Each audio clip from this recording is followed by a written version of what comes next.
ایران اور اسرائیل کے درمیان کشیدگی اب انتہائی خطرناک مرحلے میں داخل ہو چکی ہے۔ حالیہ دنوں میں ایران نے اسرائیل پر ایک بڑے پیمانے پر میزائل اور ڈرون حملے کیے، جن کا جواب اسرائیل نے بھی پوری شدت کے ساتھ دیا۔ دونوں ممالک کے درمیان یہ حملے نہ صرف فوجی تنصیبات بلکہ شہری علاقوں تک جا پہنچے ہیں، جس کے نتیجے میں درجنوں افراد ہلاک اور سینکڑوں زخمی ہو چکے ہیں۔ ایران کے میزائل حملوں سے اسرائیل کے کئی شہروں میں خوف و ہراس پھیل گیا، جبکہ اسرائیل نے جوابی کارروائی میں ایران کے مختلف علاقوں میں اہم اہداف کو نشانہ بنایا ہے۔ سوشل میڈیا پر افواہیں گردش کر رہی ہیں کہ بعض حملوں میں پاکستان یا دیگر ممالک کے جہازوں کے استعمال کی خبریں بھی زیر بحث ہیں، تاہم ان کی تصدیق نہیں ہو سکی۔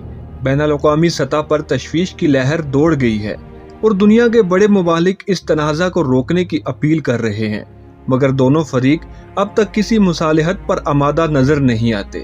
جنگ کی یہ صورت کسی حال بڑے علاقائی یا عالمی بحران کا پیش خیمہ بھی بن سکتی ہے۔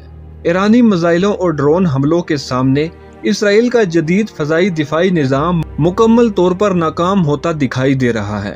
اسرائیلی میڈیا کے مطابق ایران کی جانب سے داغے گئے بیلسٹک میزائل اور ڈرونز کی بھرمار نے اسرائیل کے آئرن ڈوم سمیت دیگر دفاعی نظام کو بری طرح متاثر کیا ہے۔ اسی تناظر میں اسرائیل نے دیگر ممالک سے مدد کی درخواست بھی کی ہے تاکہ ایرانی حملوں کو روکا جا سکے۔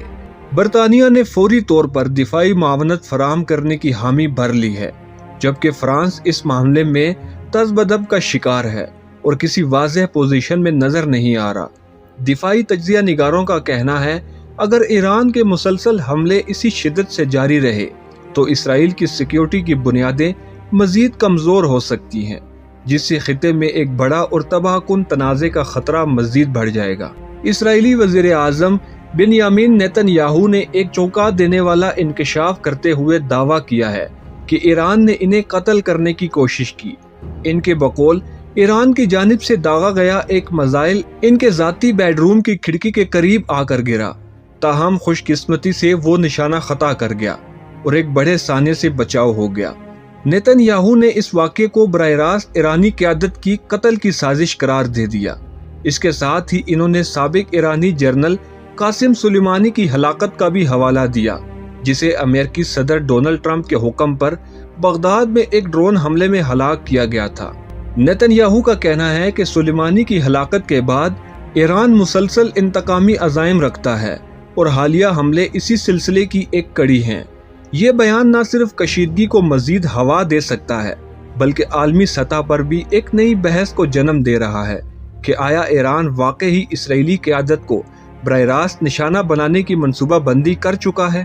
اسرائیل کے معروف عبرانی ذرائع ابلاغ نے ایک حیران کن انکشاف کرتے ہوئے دعویٰ کیا ہے کہ پاکستان کی جانب سے ایران کو 750 بیلسٹک میزائل بھیجے جانے کی نقل و حرکت کی نگرانی کی گئی ہے۔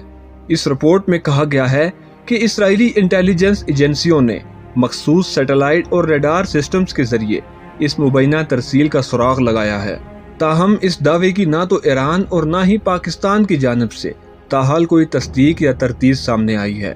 بعض ماہرین اس رپورٹ کو پروپیگنڈا یا نفسیاتی دباؤ کا حربہ بھی قرار دے رہے ہیں، جس کا مقصد عالمی رائے عامہ کو پاکستان کے خلاف متحرک کرنا ہو سکتا ہے۔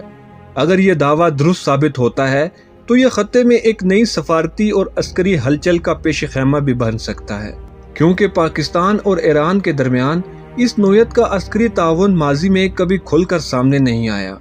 عالمی مصبرین اور تجزیہ نگار اس بات پر نظر رکھے ہوئے ہیں کہ آیا یہ محض میڈیا کا دعویٰ ہے یا آنے والے دنوں میں اس حوالے سے مزید شواہد یا بیانات سامنے آئیں گے۔